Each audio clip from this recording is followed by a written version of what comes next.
How ancient Persian mailmen beat horses at long distanzo, wake up beneath the early sun of ancient Persia. In a station house halfway between Sardis and Susa, the stones under your back are still warm from the night's fire, and the low murmur of couriers preparing for their next shift stirs the sleepy station to life. There's no gallop of hooves here, not yet. Only the rustle of sandals on compacted dirt, the clink of bronze belt buckles, and the flap of linen satchels. You are in the heart of the world's first royal highway system. It is the 5th century BCE, and the Achaemenid Empire has invented something faster than a single galloping horse: the relay courier. The royal road stretched over 2,700 kilometers, linking the far western satrapy of Lydia to the imperial capital of Susa. But what made this road so exceptional wasn't its length. It was its precision. The Persians, in their quietly methodical way, had built a relay system of courier stations known as pyrrhidases, positioned every 25 to 30 kilometers along the route. This allowed messengers to swap exhausted mounts for fresh ones or to pass sealed letters from one runner to the next, without the need for a single rider to cross the whole empire. The term angarium would later describe this relay system, and it would inspire awe even in Herodotus, who remarked, "Nothing mortal travels so fast as these Persian messengers." He was right. A message from Susa to Sardis could arrive in just 7 days, a journey that might take a trader over 90 on foot. You might imagine a world of ancient communication as slow and chaotic, but Persia was anything but. It was boringly efficient. Each station was stocked with fodder, guards, and basic shelter, and was administered like a miniature garrison. There were even written protocols for how to seal and log messages so that their path could be traced if delayed.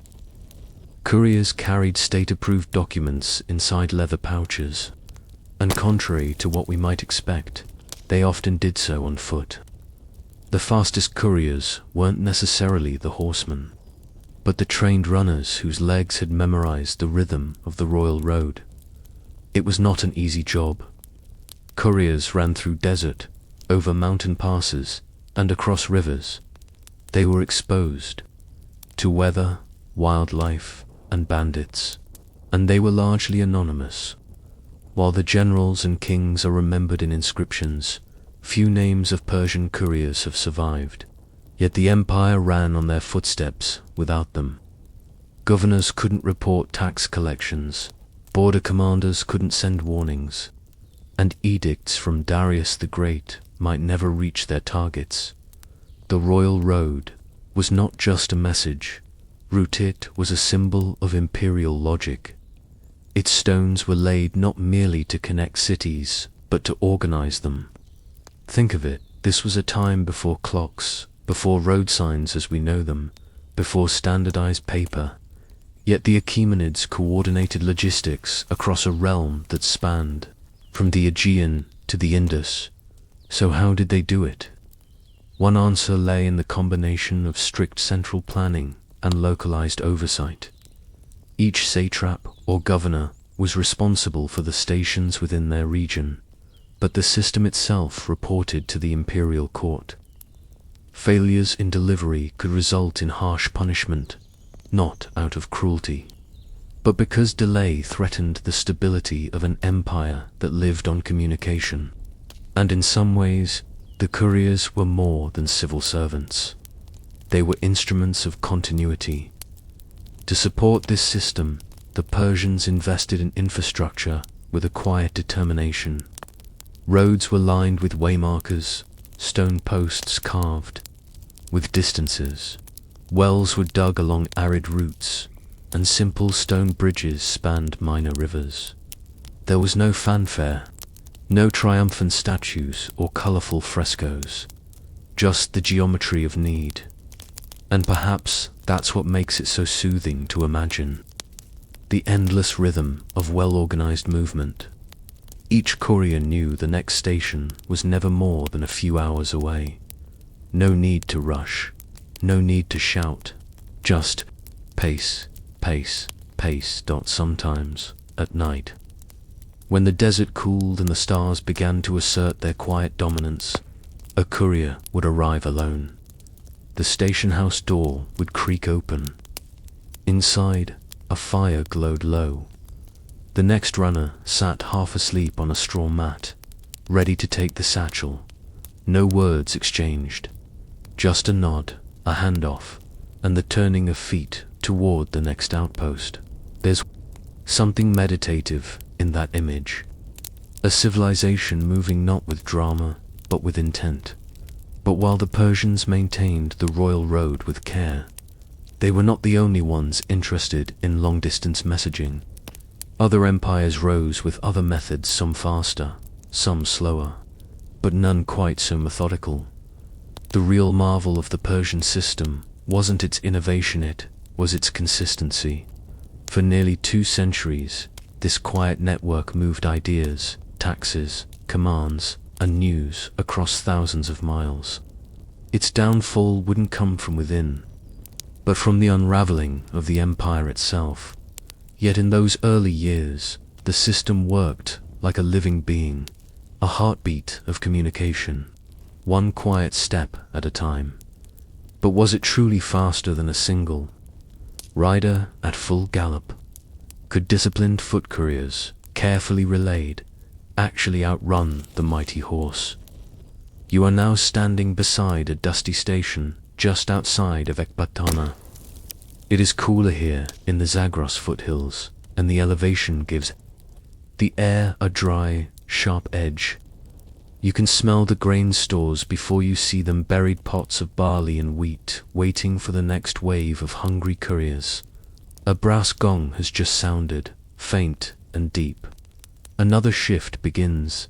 A new runner appears at the edge of the path, arms swinging in even arcs, sandals barely lifting from the packed dirt. He is not sweating, he is not out of breath. He is trained. His rhythm is steady, practiced, almost hypnotic. He is one of the Piradesisa, messenger of the king, and he does not stop unless it is at a marked station or under direct order. He carries no sword, no coin, and rarely even his own food. What he carries is the letter, and that alone makes him untouchable. In the Achaemenid Empire, royal messengers were not to be interfered with under any circumstance. Attacking one was considered not only treason, but sacrilege. For these men, and occasionally even women in domestic circuits, embodied the king's presence, his word, his command, his justice. They moved as if wrapped in the royal seal. The relay system's genius lay in pacing, not speed. A single rider on a horse might travel faster for an hour or two, but horses tire quickly, especially under heat and weight. They must be fed, watered, and rested. A rider pushing a single mount hard might cover 60 kilometers in a day, but then require 2 or more days to recover or replace the horse. But the Persian relay had an answer to that. Don't rely on one horse. Don't even rely on one man. Rely on the rhythm. At each station, a new runner or rider awaited. No exhaustion to contend with, no rest needed. Just to pass the message and onward. Like a living thread sewn through the empire's vast fabric, each courier handed off to the next, and the momentum never stopped. This network could maintain speeds that a solo rider could not sustain beyond the short term. An empire that moved like a heartbeat, steady, regular, and quiet. Historians have long debated just how fast this system was. Herodotus claimed that the journey from Sardis to Susa, nearly 1,700 miles, or about 2,700 kilometers, could be made in 7 days. That would require an average pace of about 240 kilometers a day, an almost unimaginable speed for the time. Even with modern ultramarathon runners, this would be a challenge. But scholars suspect Herodotus wasn't being literal. Rather, he was describing the potential of the system under ideal conditions, when every station had full provisions, when no floods washed out bridges, and when no border tensions slowed the lines. Even assuming a more conservative pace of 150 kilometers a day, the message would still reach its destination in just under 2 weeks. An extraordinary feat in an age when most commoners might never travel beyond their village boundaries. And speed wasn't the only consideration. The Persians also valued reliability. At each station, logs were kept in cuneiform or Aramaic script recording the arrival and departure of every courier, the time of exchange, and the integrity of the seal. If a message arrived late or tampered with, the logs could be reviewed to determine where the disruption occurred. Seals were vital to this system. Wax or clay, embossed with signet rings or stamp cylinders, they served both as identification and as evidence of tampering. These seals, often pressed into the knots of leather cords or clay plugs, marked whether a message had been opened by unauthorized hands. This obsession with documentation extended even to the letters themselves. Many were not just notes, but miniature legal codes, tax instructions, or finely scribed diplomatic missives. A courier might not know what he carried indeed. It was discouraged to even look, but he understood its importance. He might run across plains, up steep ridges, and through marshes simply to deliver a 2-paragraph directive from the king to a grain official in a distant province. That kind of discipline, the ability to value a system, even when you are only a part of it, is what kept the royal road alive for generations. And there was something else. The couriers didn't always run in silence. Occasionally, they sang. We know this, not from Persian sources, which were often formal and administrative, but from secondary Greek accounts and inscriptions in later Babylonian texts. These runners, particularly those covering long distances through rural or mountain zones, would chant, pacing songs under their breath, simple cadences, 4-beat rhythms, a kind of soft music to steady the lungs and keep the legs moving. One recovered song fragment found etched onto a potsherd in Anatolia reads something like, I carry the word, not mine, not yours, but from the king. Above the oaks, above the road, I run.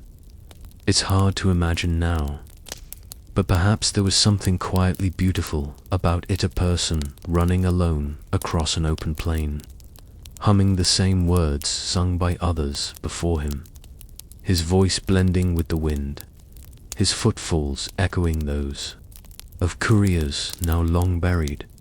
The roads they ran were not always paved. In fact, much of the royal road was made up of compacted earth, raised with gravel and bordered by shallow drainage ditches.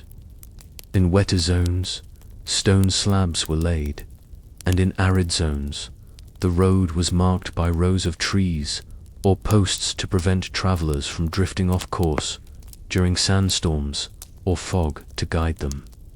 The Persians employed local trackers, men who had grown up in specific regions and knew the terrain like the backs of their calloused hands.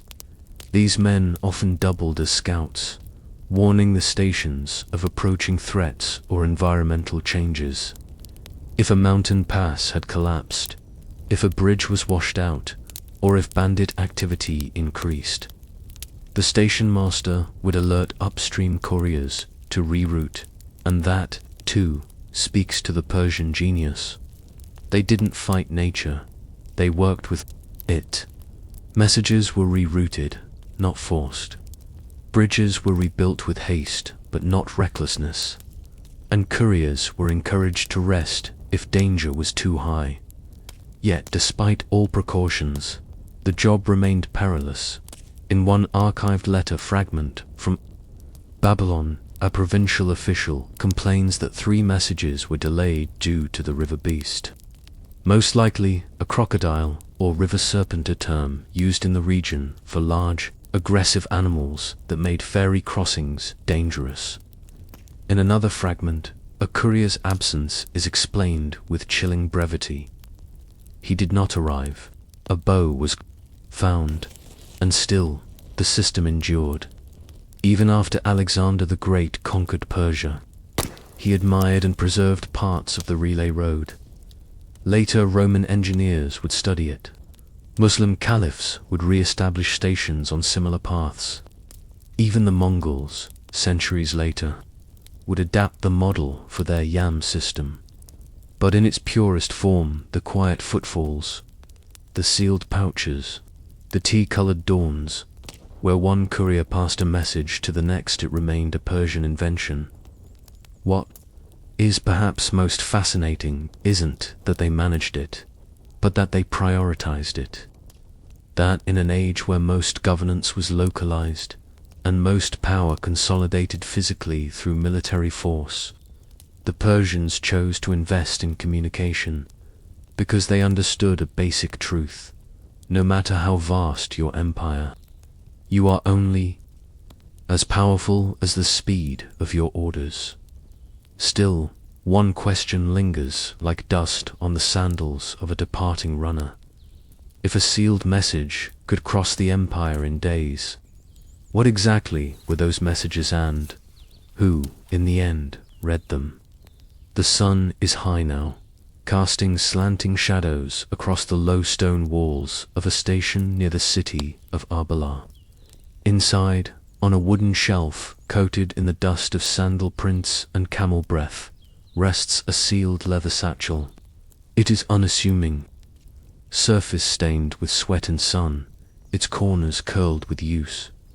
But within this satchel lies more than parchment. It holds the voice of the empire.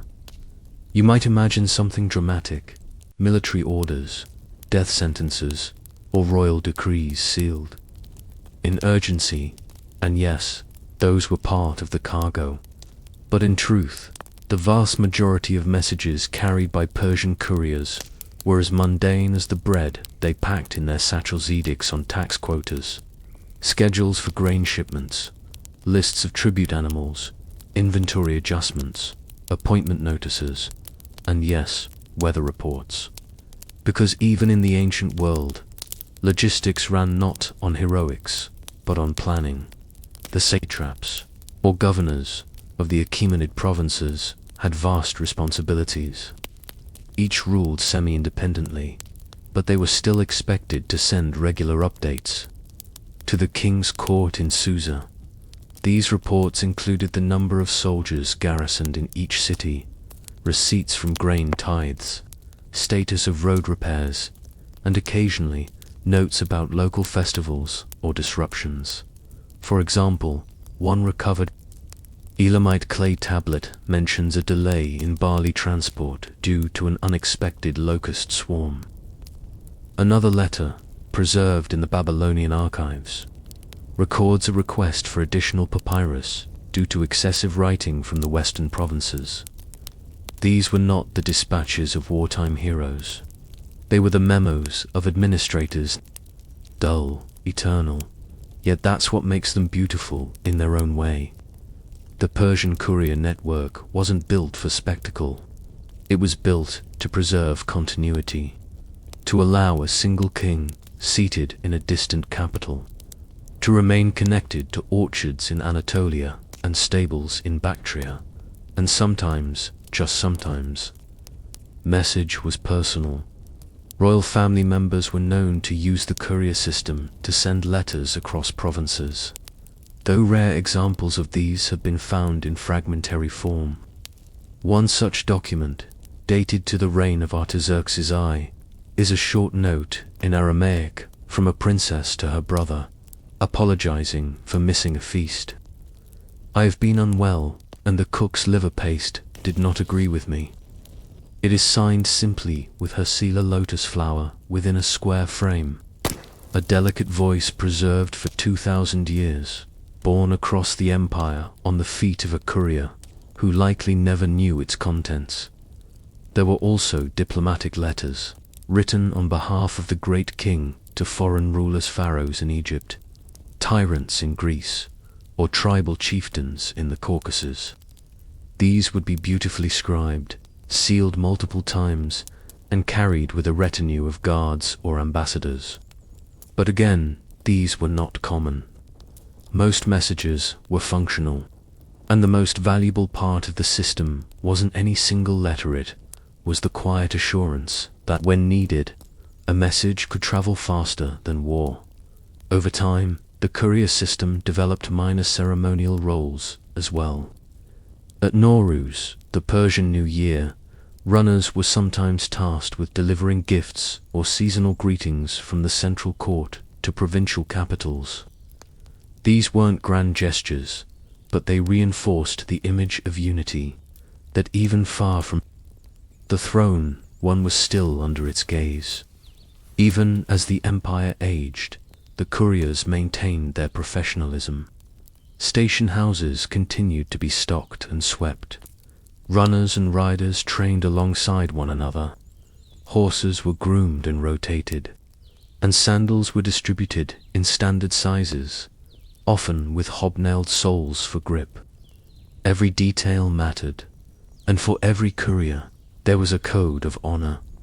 While no formal text of their training has survived, scholars have pieced together fragments from administrative records, Greek observers, and indirect clues. Couriers were expected to never open or read a message unless authorized, never deviate from the assigned route unless rerouted by a superior, record arrival and departure, times at every station, maintain silence about the contents or purpose of their deliveries, continue their duty regardless of weather, terrain, or fatigue. A Achaemenid training inscription found near Persepolis includes a phrase used to describe an ideal courier. His legs are the king's words, and his mouth is sealed with duty. This culture of silent service extended beyond their life. Most couriers were buried with little ceremony. A few were given small markers, with no name, just the image of a satchel, or a sandal, or a stylized winged foot. Their legacy lay not in monuments, but in the roads that bore their steps. And then came the unraveling, when Alexander the Great invaded Persia in the late 4th century BCE. He marveled at the system he encountered. His own campaigns had relied on couriers, but what he saw in Persia was unprecedented. He retained the royal road. He used its stations. He even adopted elements of the Persian sealing methods. For a time, the system survived under Macedonian rule, but it was not built to last under foreign command. As the empire fragmented, as governors were replaced by generals, and as centralized records decayed, the stations fell into disrepair. Some became inns, others were abandoned. A few were buried under sand or swallowed by time, and yet the idea never died. Centuries later, the Romans built their own system of roads and stations, the cursus publicus echoing the rhythms of Persia. The Byzantine Empire adopted relays. In Anatolia, the Mongols organized the Yam postal network. The Ottomans and Mughals alike maintained similar station-to-station systems for imperial dispatch. In each case, the Persian relay echoed forward, like a distant footfall across history taught today. You can still walk sections of the old royal road. Some paths have been paved over, others have become goat trails. But in places like western Iran and eastern Turkey, travelers report seeing old stone bridges, collapsed but still shaped by hand. You might step over a buried way marker, You might see the ruins of a station, its walls no higher than your waist, its outline half swallowed by brush, and you might wonder how many messages passed through here, how many steps, how many quiet mornings when a courier arrived, handed off a sealed pouch, and disappeared into the dust again. It is strange, isn't it, that such a monumental system, the nervous system of an empire, was built on so many forgotten footsteps. But that is how history often moves, not in loud declarations, but in worn sandals and practiced silence. And so, as we close the story of the Persian couriers, one image lingers: a lone runner, outlined against the rising sun, heading toward the next station with nothing but a satchel, a soft chant in his throat, and the knowledge that he is part of something larger than himself. The message he carries. You'll never know exactly what it said, but someone, somewhere, waited for it, and sometimes that is enough. The day an Egyptian scribe lost his pen, you wake to the creak of reeds swaying outside your stone-walled chamber. The smell of Nile mud is heavy in the air, silt papyrus sap, and the faint bitterness of ink left open overnight. The sun has not yet risen over Thebes, but your day has already begun. You are a scribe in the service of the temple of Karnak, and today you are missing something very important. Your pen dot is not a pen as we know it. It is a reed stylus, hand-cut, soaked, sharpened, and dried over weeks, then hardened by gentle fire and polished smooth with linen until it rests perfectly in the cradle between your fingers. A scribe's reed is not just a tool, it is an extension of his voice, his presence, his place in society. And now it is gone. Your first thought is to check beneath the reed mat. Perhaps it rolled during the night. Perhaps one of the temple apprentices borrowed it. But no, there is only dust, cracked clay, and the brittle husk of a beetle shell. You stare at the empty shelf beside your ink palette, too hardened. Cakes of red and black pigment feel an unfamiliar flutter of helplessness, because you cannot begin your work until you find your pen. In 18th dynasty Egypt, literacy was not common. Fewer than 1% of the population could read or write. That made you part of an elite class, not rich necessarily, but respected. You were entrusted with the recording of rituals, the measuring of land boundaries, the writing of legal contracts and market receipts. You wrote the names of kings, the speeches of priests, the offerings to gods. You also recorded less lofty things: grain counts, tax debts, misbehaving servants, and the names of workers who failed to report for duty on canal projects. Without your pen, you cannot speak to the world. You step outside, your linen robe rustling against your legs, and begin retracing your steps from the day before.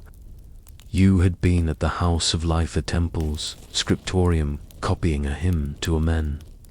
The text was old, from a time when the god was still young, and its glyphs spiraled into metaphors too dense for even your seasoned eye. You remember resting your hand at midday. Did you set the stylus on the ledge? Did it roll behind the statue niche? No matter. You return now to the scriptorium. The building is cool, its walls shaded with palm branches. Clay tablets and partially unrolled scrolls rest atop low benches, arranged not by subject but by stage. Of completion, an apprentice barefoot, dust smudge, glances up and nods. He hasn't seen it, he says. He offers you one of the communal styluses, but they are coarse, too thick at the grip.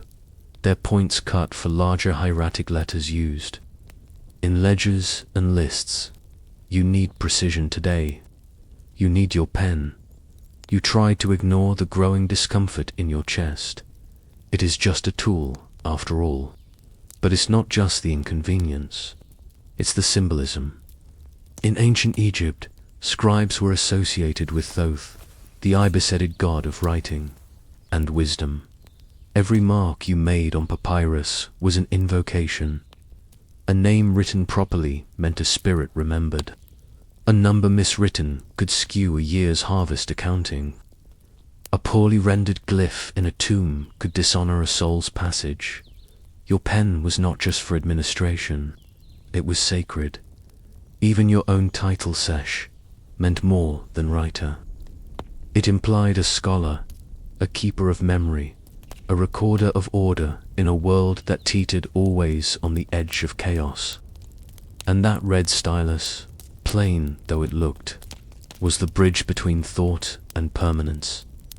You remember your father also a scribe telling you once, as he trimmed a stylus by oil lamplight, the pen is sharper than the sickle. It can reap dynasties. You laughed at the time, but now you understand. In Egypt, what was written was law, and what was unwritten might as well not exist. The stylus was also deeply personal. Scribes often carved or scratched a small mark into their Tusa symbol, a name, or even a short blessings, so that if misplaced, it could find its way home. Yours bore a tiny ibis feather etched along the shaft, a quiet homage to Thoth. It had been with you for 8 years, and now it was gone. You leave the scriptorium and begin walking toward the grain office, where records of bread and beer rations are tallied daily for workers. Perhaps you left it there yesterday while reviewing an inventory scroll. The road is warm beneath your feet, the village slowly stirring. Fishermen pass with nets slung over their shoulders. A woman pours water into a clay basin, humming softly. Everything is in motion, yet you feel oddly out of rhythm. Displaced at the grain office, you greet the overseer and ask about the pen. He shakes his head, offers you dates. He reminds you that tools disappear sometimes. He lost a bronze weight stone last month and still hasn't found it. But it's not the same. A stone can be remeasured. A reed stylus shaped to your hand cannot be easily replaced. You take the long way back toward your chamber, stopping once at the riverbank where children chase frogs and the scent of roasted barley wafts from a cook fire. You scan the ground for any glint of polished reed. Nothing, just footprints and driftwood and the quiet hum of a land that has endured more than 4,000 years of misplaced things. You sit on a flat rock beneath a tamarisk tree and close your eyes. The breeze off the Nile is soft and constant, brushing over your shoulders like linen. You remember a time early in your training when you first learned to mix ink, how the red pigment came from ground ochre and the black from soot and resin. Your teacher had made you practice for days before writing a single glyph, because it wasn't about speed, it was about control and intent. That's when it occurs to you that maybe this is the lesson. Perhaps losing the pen is part of becoming a scribe, a small death, a test of humility, because writing was not a right, it was a duty, and no tool, no matter how finely shaped, was more important than the message itself. Still, the day is half spent, and you have work to do. You return to the scriptorium and take one of the spare reeds from the tool jar. You sharpen it slowly, carefully, holding your breath as you shave down the point with a chipped flint blade.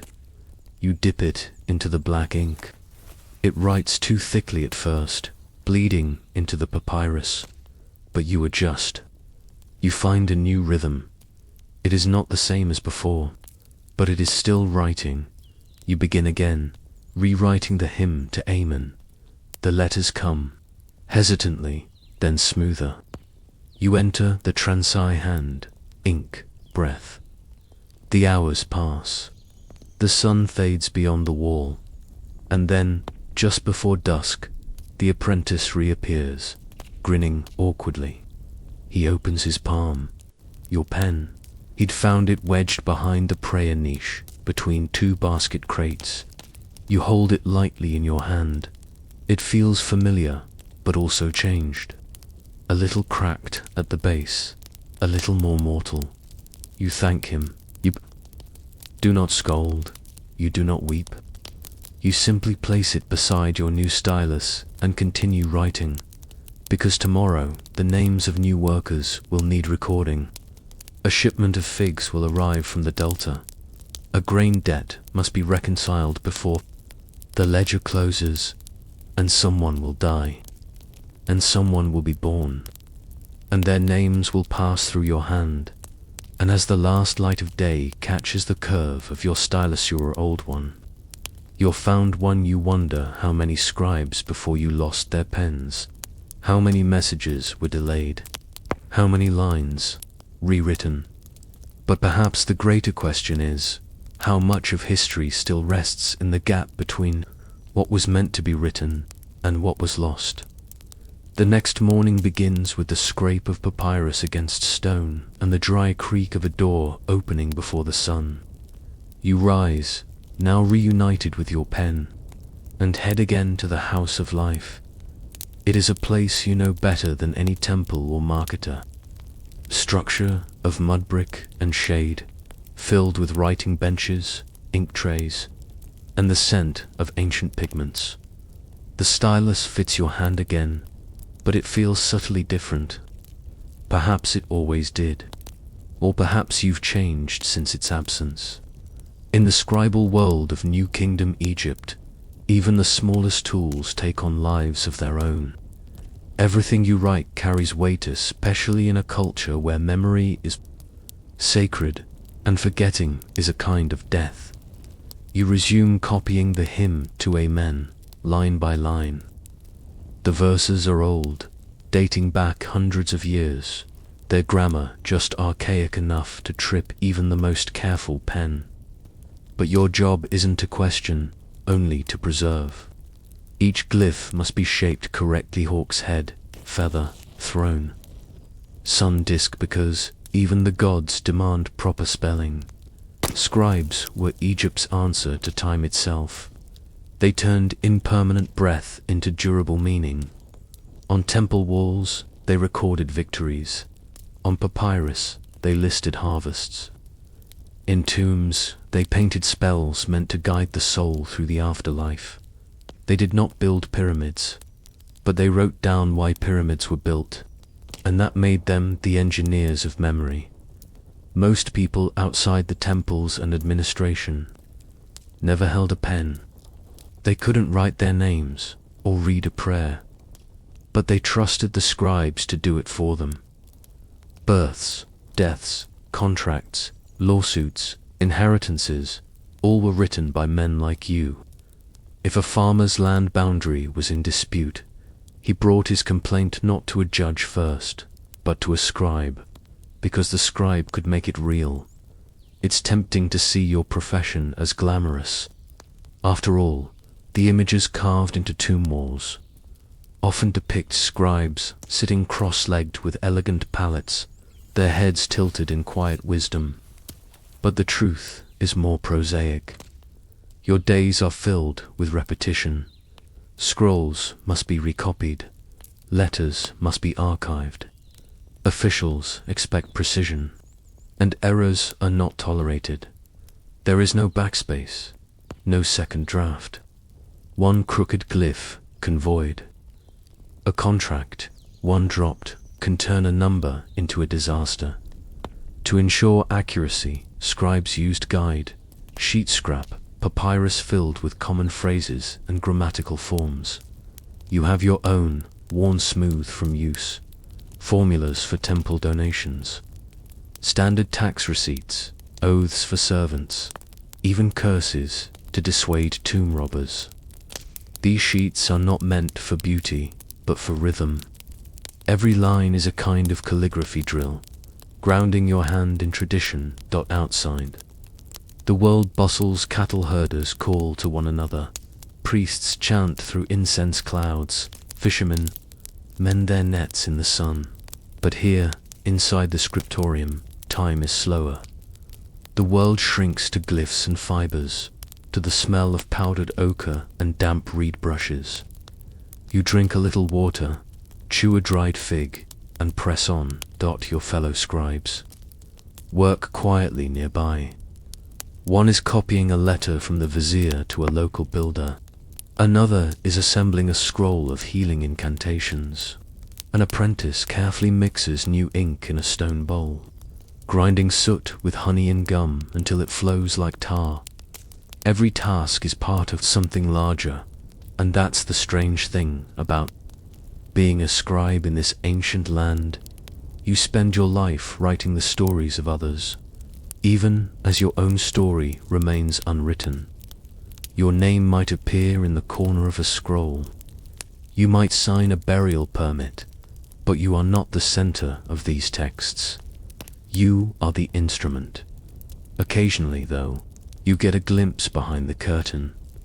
Some scribes scribbled in the margin small comments, jokes, or sighs. One famous example, found in the debris of a collapsed office at Dia El Medina, reads, "Day 5, my hand is cramping. If this scroll offends, blame the beetles who chewed the first one."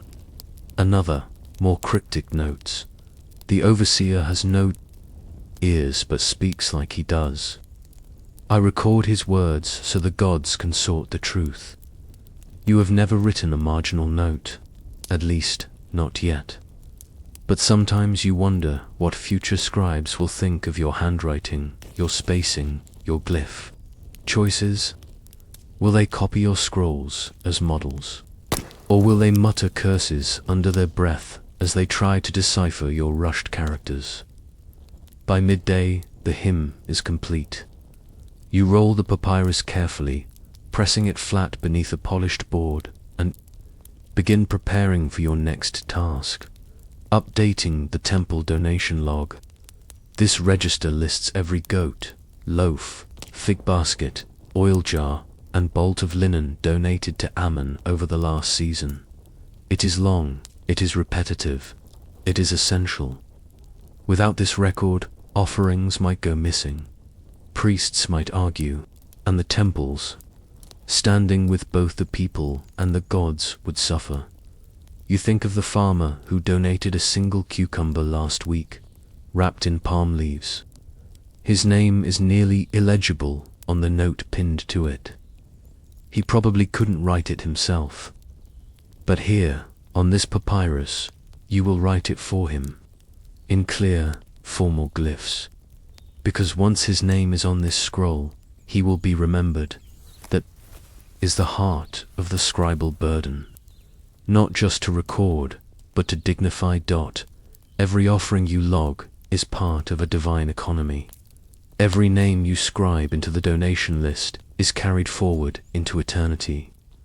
If someone comes in 3 months and says, "I gave oil," the scroll will answer.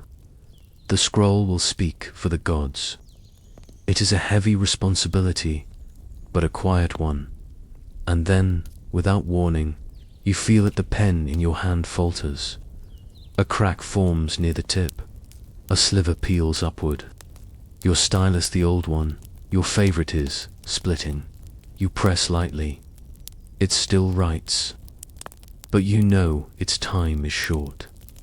There is a moment of stillness, the kind you felt yesterday when it was lost. Now it is found, but fragile. You finish the last few names with care. The pen holds, but barely, and then you do something you've never done. You take a new reed from the tool jar. You cut it, shape it, test its grip. Then, using a fine blade, you carve a new mark into it, not your usual ibis feather, but a simple image of a papyrus scroll, half open. This is not a replacement. It is a continuation. You place the cracked stylus in a small basket beside your bench. Not discarded, just retired. a tool that served its purpose, a friend who helped you remember. Outside, the Nile glitters. A barge drifts past, loaded with baskets of onions. A child runs by, laughing. Somewhere, a funeral procession sings a low, measured hymn. And here, in the half-shade of the House of Life, you begin again. Because the scrolls must be written, the offerings must be named, and memory, like the river, must keep flowing, still. One question hangs quietly between your fingers and the page. How many stories, names, and offerings were never written because a pen was lost and no one noticed? Late in the day, when the stone walls of the House of Life hold onto the sun's warmth like old secrets, you sit back and look at your hands. They're ink-stained and stiff, fingers curled slightly from hours of gripping a reed stylus. In the fading light, your new pen glows faintly golden at the edges, freshly cut, but already bearing the weight of its new duty. Your old stylus now, resting in the corner basket, seems to watch. There is no ceremony for retiring a pen, no hymn or incense for a tool that simply wears out. But in your world, one of scrolls, margins, offerings, and signatures, the pen was never just a utensil. It was a bridge between what was seen and what might be remembered. As the quiet of evening sets in, the high priest himself enters the scriptorium. You rise and bow, as do the others. He nods to you specifically, then lays a bundle of scrolls on your desk. His voice is as soft as it is worn. These are the burial lists from the necropolis. Some names have faded. See what you can recover. And so, your evening work begins. The scrolls smell of old resin and dried papyrus mold. Some have water damage, others faint fire stains along the edges, perhaps from a lamp left unattended. The ink in many lines has browned into near invisibility. But as you unroll each one with practiced care, you begin the painstaking process of reconstructing. Each name you read was once attached to a person, someone who lived, who walked the Nile's banks, who made offerings and paid taxes, who told stories and worried about their children's futures. Some were wealthy, evident, from the long lists of goods buried with them. Others were commoners, remembered with nothing more than a name and the briefest of descriptions. Weaver, East Quarter, tall, quiet voice. The Egyptians believed deeply in the power of names. To erase a name was to curse a soul. To speak a name even hundreds of years later was to keep that soul alive. This was no poetic metaphor. It was law, theology, and cultural truth combined. So as you trace your finger along the faded lines, squinting and guessing at cracked determinatives, you understand that this is more than archival work. This is rescue. You pause at one name, Senet Neferet. Her scroll is short, only a few lines. She was a midwife, it says, who served for 29 years. Buried with 2 alabaster jars, a mirror, and a small figurine of Torith, a goddess who protected childbirth. That's all. You dip your pen and begin to copy her entry into the new scroll. You speak her name softly as you write it.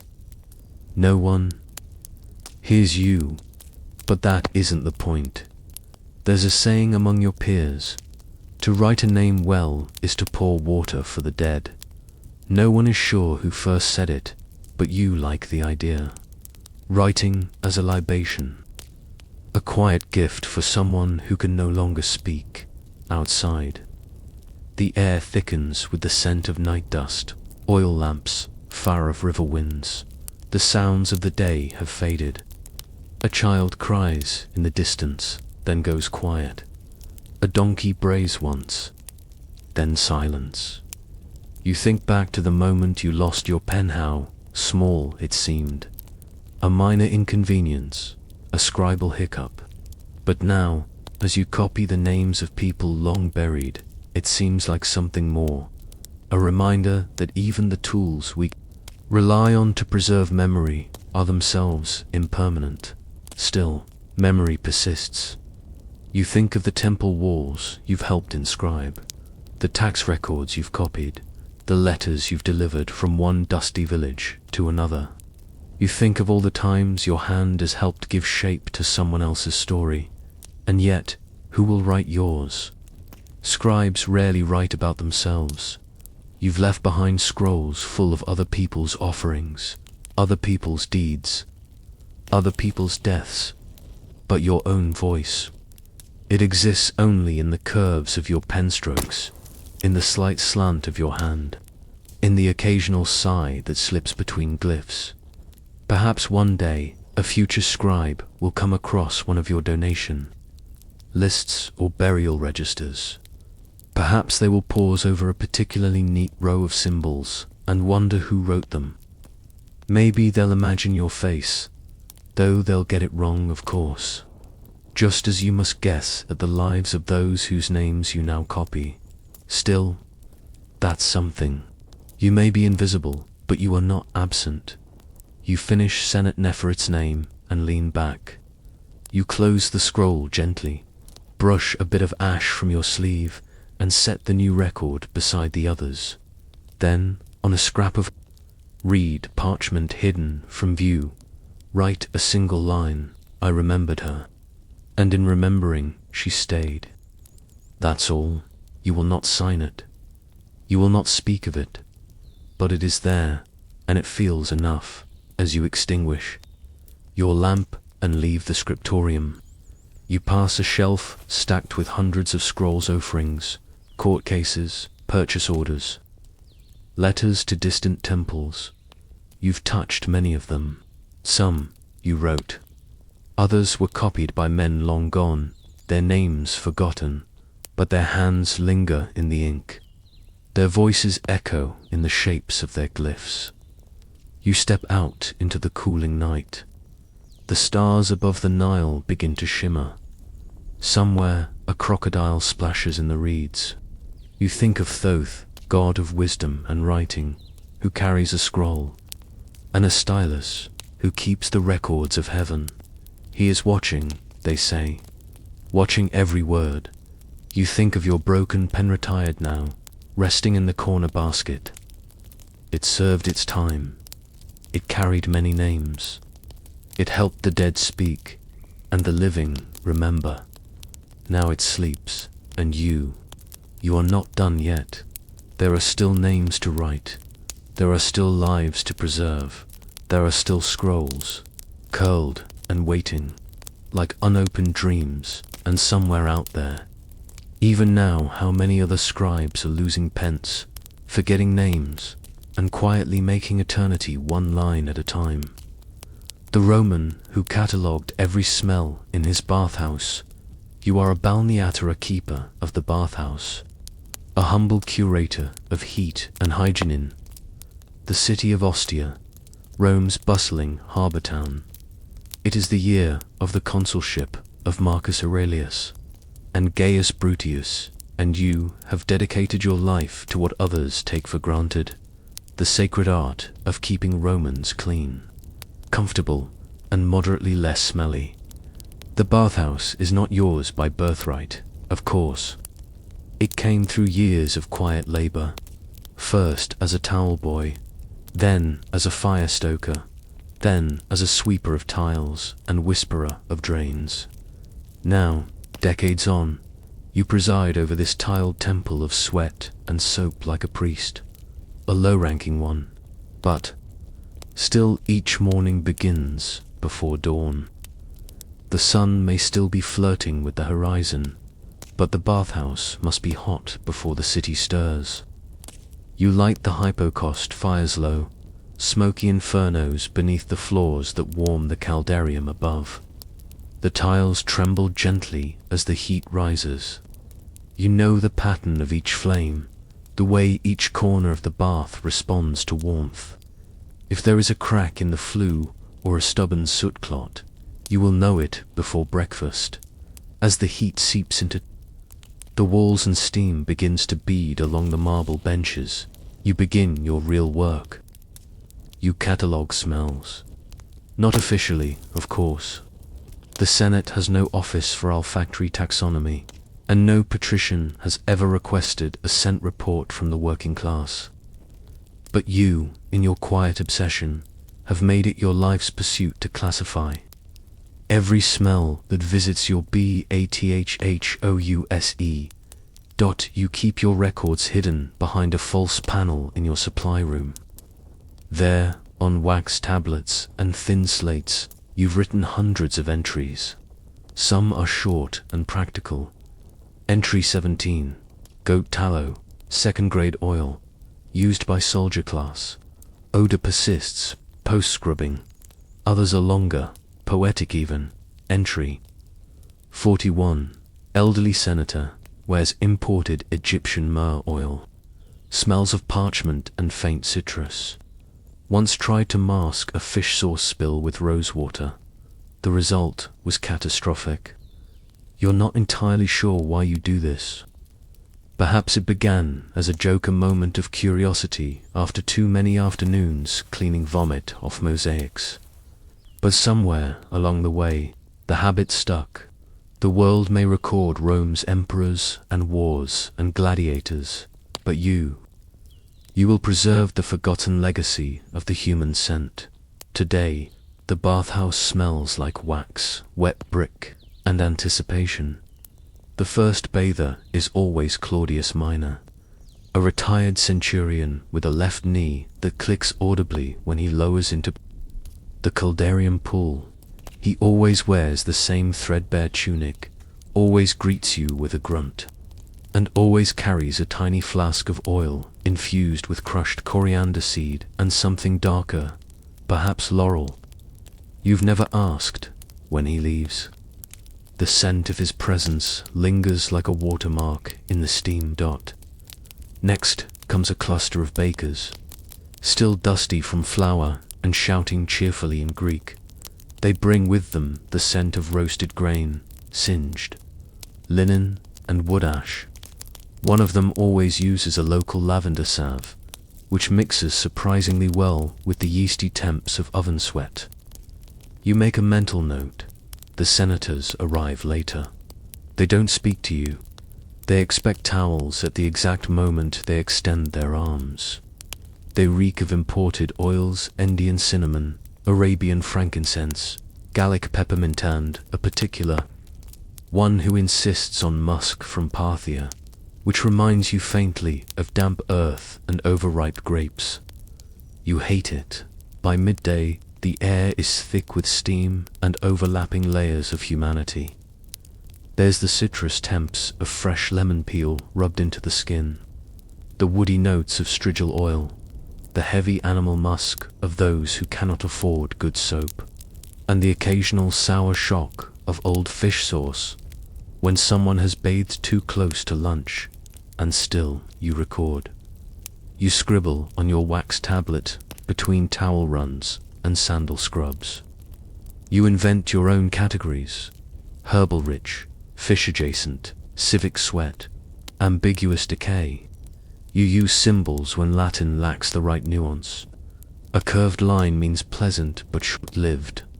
A spiral means complicated and possibly sacred. A small X, a void. You do not judge these smells, mind you. You are no aristocrat with a sensitive nose and a poor stomach. You simply observe, you note, you respect, and yet, part of you wonders. You wonder what Rome smells like as a whole. Not the idealized Rome of marble and triumphal arches, but the real one. The Rome of street corners and underarms, of alley kitchens and wet dogs, of new coin, sweat and bread queues. You suspect no historian will record it. No statue will depict it. But it is real, it is present. It is your Rome, and perhaps, just perhaps, by the end of your life, you will have catalogued enough of it to leave something behind, something worth remembering, something not written in marble, but in wax and steam. You pause at the threshold of the caldarium as two philosophers argue loudly in the tepidarium next door. One smells like boiled cabbage and the other like smoke and honey. You breathe in slowly, then quietly mark a new entry. Entry 203, philosophical debates, cabbage v. honey, impossible to separate, smells like ambition and mildew. You smile, then stoke the fires. The day is far from over, and somewhere in the back of your mind, a question begins to form. One you've never asked before. What would your own smell be, recorded by another's hand, and would they think to write it down at all? You begin to notice patterns, the way some bathers come in on certain market days bringing with them the aromas of brass coins and honeyed pastries, the way their scent changes depending on the weather or the news or the presence of particular rivals in the appetitarium. The changing room. Some days you can tell which senator has lost a political bet simply by the bitterness of his oil blend, or which baker's apprentice is in love from the honeyed perfumes he borrows without permission. Smell, you begin to suspect, is the most honest record keeper in all of Rome. You've been writing more, longer entries, more categories. You've started a side scroll that you keep in a hollowed out amphora near the furnace. It's your treatise of olfactory habits among the citizenry of Ostia. A title you find both lofty and amusing. You begin with the workers. The dockhands carry the scent of salt-crusted ropes and fish brine, but beneath that is a deeper signature sunburn, wet leather, and the faint reek of optimism dulled by bureaucracy. Then the vendors, oil sellers, usually bear the sharp bite of olives and vinegar, unless they're new to the trade, in which case they carry more anxiety than aroma. You hesitate over the senators, unsure how scathing to be. In the end, you compromise. The patrician class wears their oils like armor, but none can hide the rot beneath old silk. Musk may overpower sweat, but it cannot erase guilt or garlic. You think yourself clever. Quietly, of course. Outwardly, you're still just the towel man, the hot stone hauler, the invisible presence that smooths the benches and keeps the soap jars from running dry. But inwardly, you are a historian of the forgotten senses. Then something curious happens. A young manuscribe or a student perhaps arrives one morning, carrying not a scroll but a thick wad of blank parchment. He watches you, not in the patronizing way the aristocrats do, nor in the half-disgusted squint of the overly perfumed. No, he watches you as if he knows something. He bathes quickly, plain olive soap, no scent added. He towels off, and then, as he's dressing, he says, quite calmly, "You're the one who keeps the scent records, aren't you?" You freeze. The wax tablet in your hand suddenly feels criminal. You look up, unsure how to respond. He continues, "Don't worry, I'm not here to report you. Quite the opposite." And just like that, you find yourself invited to a gathering. At first, you assume it's a jest, a prank by young Romans with too much time and too little soap. But curiosity and the faint hope that someone else understands, your obsession drives you to accept. That night, after your duties are done, you follow a series of quiet directions through the forum past the statue of a long-forgotten consul, and down a stairwell hidden behind a dye merchant's stall. There, lit only by oil lamps and the glow of burning sandalwood, is a gathering of 10 or so individuals seated cross-legged in a circle. Their dress is modest, their oils plain, their scrolls familiar. They introduce themselves as members of the Circuitus Subtilis, Odoratum, the subtle society of scent, not officially recognized by any Roman authority, of course, but known among a very, very small group of historians, poets, physicians, and bathhouse attendants. You are the first from Ostia to be invited, and to your astonishment, they've read your notes. Someone, perhaps the student, perhaps someone else, had obtained one of your older wax tablets and copied a few entries. Your work, they say, demonstrates sensory rigor and a uniquely democratic nose. You're still not sure whether you've been praised or insulted. Over the next few hours, they read aloud their own notes. One has catalogued the change in smell between temple incense types based on season. Another has tracked the odor of livestock markets on different days of civic celebration. One woman has created a comparative scent profile of foreign diplomats over a decade and claims to predict wars based on cologne trends. It is all, frankly, magnificent, and yet, even higher among the olfactory elite, you feel slightly uneasy, because none of them have done what you have. They study the grand, the unusual, the rare, but you have studied the everyman, the way sorrow smells after a poor gladiator match, the bitter ash of rejected lovers, the sour sting of ambition packed too tightly in a crowded tepidarium. You return home late, eyes bleary, heart oddly full, and you begin writing more feverishly than ever. You add a new entry to your treatise. Today I met others who smell what I smell, but do they feel what I feel? There is more truth in the armpit of a tired baker than in a bowl of imported perfume. You pause, then add, must revisit that baker. Confirm if lemon balm was intentional or a pastry mishap. Life at the bathhouse continues. No one else mentions the society. Perhaps it was a one-time thing. Perhaps they meet again. You're not sure you want to return. It was exhilarating, yes, but distant, detached. You prefer the steam, the tile, the mop in hand. Still, something has shifted in you.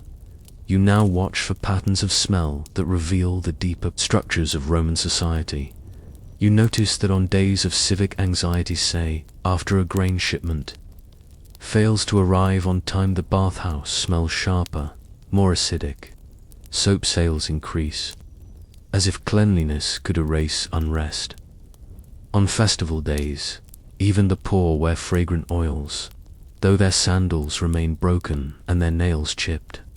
A kind of scented dignity, and when a bather comes in wearing no scent at all, not even soap, you now recognize that as a message, too. One afternoon, as you mop the floor beneath the caldarium benches, a young girl, perhaps 10, sits quietly with her mother, who is ill. The girl smells of charcoal ink and goat milk. She watches you work. Then, as you pass, she asks softly, "Do you know what hope smells like?" You blink. You had never written that entry, and for the first time in years, you don't know what to write. That night, you draft it anyway. Hope, elusive, smells like warm stone and unopened soap jars. A scent imagined more than remembered. And then, another question troubles you. What happens to all these smells when I am gone? Will the records last longer than the memory of the bathhouse itself? You've begun to smell endings, not the final breath of life. Exactly that, too, has its notes. Ash, fever, oil from the forehead, wax from the death mask. But what you smell now is something slower, something institutional, the quiet fading of a world. It begins when the furnace boy stops showing up on time. Then the olive oil deliveries grow erratic. The senator who once demanded love foot baths no longer comes at all. The bathhouse grows quieter, the laughter less confident, the scent of uncertainty sharp, metallic. A little like fear mixed with rust settles over the hypercost-like condensation. The empire isn't falling. Not exactly. Not all at once. But it's sagging, thinning at the corners, like an old tunic left out in too much sun. You keep working. You keep recording. Your treatise of olfactory habits has grown beyond what you ever imagined. You had to stitch additional scrolls to the original, like a patchwork of time, held together by beeswax and stubborn observation. It now contains entries spanning years, seasons, trends in perfumes and soaps, scent profiles for over 1,000 citizens. But no one has read it in months. You stopped meeting with the society. No invitation arrived, and you never sought one out. You suspend they disbanded or were absorbed into some more fashionable philosophical club, one obsessed with astronomy or grains or postures. Or perhaps they, too, smelled the end. You begin archiving your work in clay amphorae. You seal each scroll with a mix of resin and perfumed oil, each one with a different blend, corresponding to the dominant scent of that year. 12 BC, honey and pine. 07 AD, sweat, bay leaf, and municipal soap. A system only you would understand. You bury them in the old storeroom beneath the bathhouse, just behind the broken water wheel that no one ever repaired. You make no map. You simply remember. You always remember. One day, a magistrate arrives with a scroll in hand. You recognize the seal. It's not local. You suspect it's from Rome proper. The bathhouse has been sold, or is being given over, or repurposed. The details are vague. What is clear is this: your services are no longer required. There will be no more soap, no more hot stones, no more sweaty senators or fragrant philosophers lounging on heated marble. You nod politely, thank the magistrate. He smells of dust and ink, the smell of irreversible things. That night, for the first time in years, you bathe alone. You take your time. You walk each room slowly, from the frigidarium, still cool and echoing, like a tomb, to the caldarium, where the last of the heat still rises from stone-like breath. You stand in the tepidarium and remember 1,000 overheard arguments, seductions, complaints, and meditations, each still faintly lingering if you inhale just so. You wash with the last of the boil soap, dry your feet on the old senator's forgotten towel, and then you sit down, right where you always did between the furnace, chute, and the brazier, and you write one last entry. This is the scent of endings. Stone cooling after decades of warmth, soap crumbling unused, cedar oil turning bitter in the jar. This is not death. This is the smell of forgetting, of something once vital, relaxing into obscurity. You seal the scroll. You do not cry. You're not that kind of historian. Weeks pass. You take up quiet work at a grain shop near the edge of the city. It's enough. The shopkeeper has no idea you once kept the largest olfactory record in Ostia. He just thinks you're good at lifting sacks and knowing which grain smells musty before it spoils. Sometimes children wander past and ask about the old bathhouse. Did it really have golden tiles? Was it haunted? Did Caesar ever go there? You shrugged. Let the stories spin as they will. And then, one spring afternoon, a young man enters the shop. Not a child, not a magistrate, someone in between. He carries a wax tablet. His tunic smells of ink and rosemary. He looks vaguely familiar. He holds out the tablet. On it is a copy of one of your oldest sent entries, one you'd nearly forgotten. The one about the baker's lemon balm. He says, "Did you write this?" You nod. He smiles, a little awkwardly.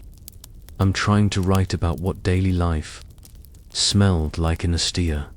Not war or temples or emperors, just people. I heard there was someone who knew." You pause, say nothing. Then you reach into your tunic and pull from your pouch a small, sealed scrap, your only saved scroll. You place it in his hand. "Start with this," you say, and then you watch him walk away, past the spice merchants and goat stalls, his path stirring up the smells of the city, old, new, forgotten, imagined. You close your eyes. Take a deep breath. Yes. That's what hope smells like. The Life of Leif Erikson, c. 970-1020. You were born into wind and salt, into the hush of waves on fjordstone and the creak of wet rope. You are Leif, son of Eric the Red, but no one calls you that just yet. The men call you that little redhead with the wide stare. The women nod yes, Eric's boy, already chewing seal meat before he had teeth. It is a strange world you enter, harsh and wide. The Norse do not lull their children with gentle songs. Instead, they are wrapped in furs against the Arctic chill, and told the sagas of blood feuds and frost giants. You grow up thinking thunder is just Thor's way of clearing his throat, and that to die with a blade in your hand is not sad but admirable. Greenland is your childhood stage. Not the soft green one the name promises. Your father named it to lure settlers, but a brutal place. Ice claws at the edges of your roof beams. The goats eat dried seaweed when the pasture fails. Your mother Jodhilda keeps a stern watch over your meals, your manners, and your spirit. Eric, your father, is a flame of a man, hot-tempered, golden-bearded, always halfway between a laugh and a challenge. He had been outlawed from Norway, then again from Iceland. Greenland was his final gamble, and it worked well enough. He carved a settlement from snow and stubbornness, but he keeps his axe within reach even when drinking. And he watches you, often. "You'll go further than me," he says once, "when you're 10 and sharpening a fishhook. But don't be a fool. The sea's not kind to dreamers." You do not reply, but already your mind itches when the horizon stays still too long. You are carved by this life like a figurehead, by salt and blade. You learn how to steer a gnar before you can read. You know how to skin a seal without tearing the membrane. You learn that ice can sound different depending on whether it will crack or hold. All useful knowledge, all practical, but your mother insists on something more. She brings a priest into your world. Christianity is a whisper at first, a foreign tongue from distant kings. The priest, a soft-spoken man named Turka, becomes your tutor. Not just of scripture, but letters. He teaches you to write your name and then others. He tells you stories that do not end in vengeance, but in forgiveness. You listen, though not always comfortably. One day he tells you of a land where grapes grow wild and where winters are brief as dreams. Vinland, he calls it, a place no one has seen. You are 12 and restless. Greenland's glaciers no longer feel like home, they feel like walls. Your father sees this.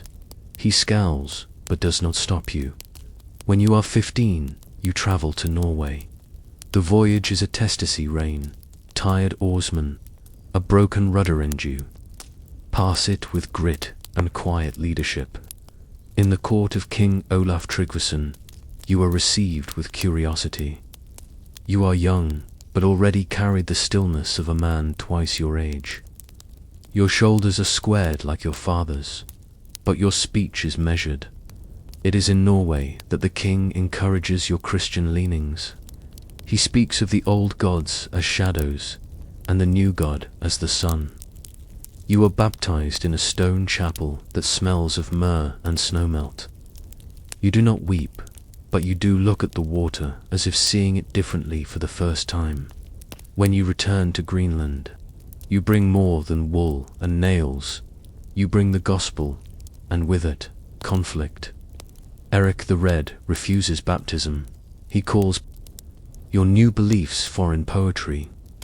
You do not argue, but your silence is a wedge. Your mother accepts Christianity, builds a small church, and ceases to share her husband's bed. The household splits without shouting, just long silences, bitter glances, and meals eaten apart. You grow older still, stronger. The sea becomes your equal, and then word comes of Bjarni Hjalmsson, a sailor who'd blown off course, glimpsed strange forests west of Greenland, forests no one knew existed. He never landed. He turned back, a wiser man, perhaps. But not you. You decide. You will find this land. You will step where no Norse has stepped before. Not to conquer, but to see, to record, to wonder. Your father scoffs. Better to fight for land you know than search for one that might not welcome you. But Turka smiles. He knows better. You begin assembling a crew, not warriors, but settlers. You choose a carpenter, a weaver, 2 brothers who raise oxen, and a woman who knows herbs and silence. You prepare your ship, not a longship, but a nair, broader in beam and built for carrying rather than raiding. The wind that day is favorable and oddly warm. Before you leave, you stand once more on Greenland's black rock shores and look back, not at your home, but at your father's hall. You don't expect him to appear. But then, like an omen, he does. He stands alone, axe in hand, not waving, just watching, and for a moment, you are not Leif, the explorer, or Leif, the Christian, or even Leif, the son of Eric. You are just a boy in furs, tasting the sea on your lips.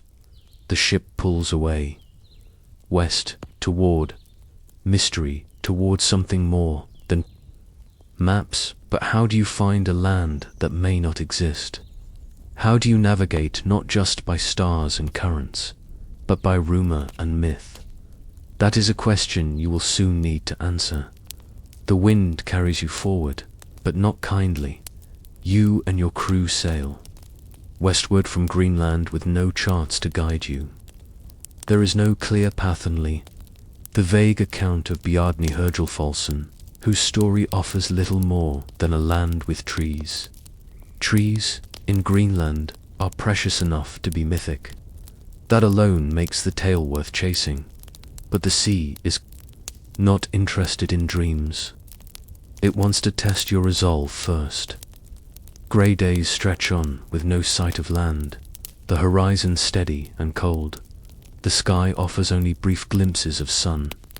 Gulls appear, then vanish.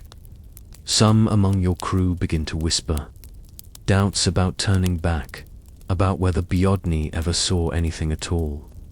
But you do not waver. You sit beside the tiller each night, eyes fixed on the North Star, mouth set in a calm your father would have mocked and your mother might have admired. Then, one morning, Turka calls out. His voice is high, almost confused. Land. You rush to the bow, and there it is, low forested, with a dark green fringe against a grey sea. You don't know what to call it yet, but it is real. You have found something. The coast is gentle. No cliffs, no rocky hazards. Just a shallow beach and a forest that begins almost at the shoreline. You send 2 men ahead while the others secure. They return an hour later, breathless and smiling. They found timber thick and strong, and wild berries that stained their palms red. That night, your crew builds a small shelter, lights a fire, and eats in silence, not from fear or weariness, but awe. You are the first Norsemen to touch this land, to sleep on it, to wake beneath its canopy. And yet, no one names it just yet. You explore cautiously over the next few days. The forest is unfamiliar, but not hostile. Deer roam through the underbrush, unbothered by your presence. Birds, unlike any in Greenland, sing high and warbly songs. A small stream runs inland, lined with willow and ash. You taste its water. It's cold, sweet, and clear. Then, on the 4th day, Turka disappears. The men search the forest, calling his name. Some fear he's been taken by spirits. Others suspect wild animals. But you know Turka better than that. Careful, observant, and rarely acts in haste. At sunset, he returns. His face is flushed, his hands trembling with excitement. He is speaking in his native tongue, Old German, so rapidly that most of the crew don't understand. But then he switches to Norse, barely containing his joy. I have found them, he says. Vines and grapes. No one believes him until he shows you. He leads you past a thicket, through a soft grove of mossy earth, to a place where thick green vines twist around the trees, and dangling from them, clusters of tiny, dusky grapes. Wild and imperfect, but unmistakably real. For a people raised on salt fish and dried kelp, the taste of fresh fruit is startling. The men gather grapes by the handful, laughing like children. You order a small cask to be filled and sealed for the return voyage proof, if nothing else, that this land offers more than legends. From that day your crew begins calling it Vinland, the land of wine. The name sticks. You build a more permanent camp. Log walls, raised beds, a forge pit. You hunt deer, catch fish, and record every detail you can. The shape of the coastline, the animals, the quality of the soil, the changing of the light. You know this land may not stay Norse forever, but while you are here, it is yours to witness. Some nights, the stars feel closer. Others, you sense the forest watching. Then come the others, not in a great host, but as shadows on a ridge. One morning, a hunter returns pale and silent. He saw people watching from the trees. Small, quick-footed, brown-skinned. You send out scouts, but find no trace. Days later, your crew spots a canoe in the river. Then another. Soon, a dozen strangers appear along the edge of the trees, silent. They wear animal skins, carry longbows, and do not approach. You instruct your crew to lower their weapons. You raise your hands. The first encounter is brief. One of your men offers a carved bead, which a woman accepts and then retreats. The second meeting is longer, small exchanges of goods, meat for furs, metal for woven bark. The third, a shared fire. You never learn their name for themselves. Later Norse accounts will call them Skrælings, meaning the shrunken ones, or the outsiders. But it is a poor translation for a people who clearly know the land better than you ever will. For a time, the peace holds. You learn a few of their gestures. They show you edible roots and warn you away from a plant that causes vomiting. You trade axes for dried fish. The woman who accepted the bead returns it weeks later, polished and bound to a necklace, but peace is delicate. One of your men are young, brash sailor gets into a dispute over a piece of iron. Voices rise. Then, without warning, a bowstring twangs. A spear is thrown.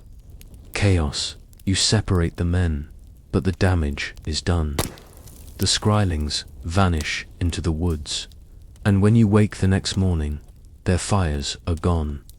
The tension grows.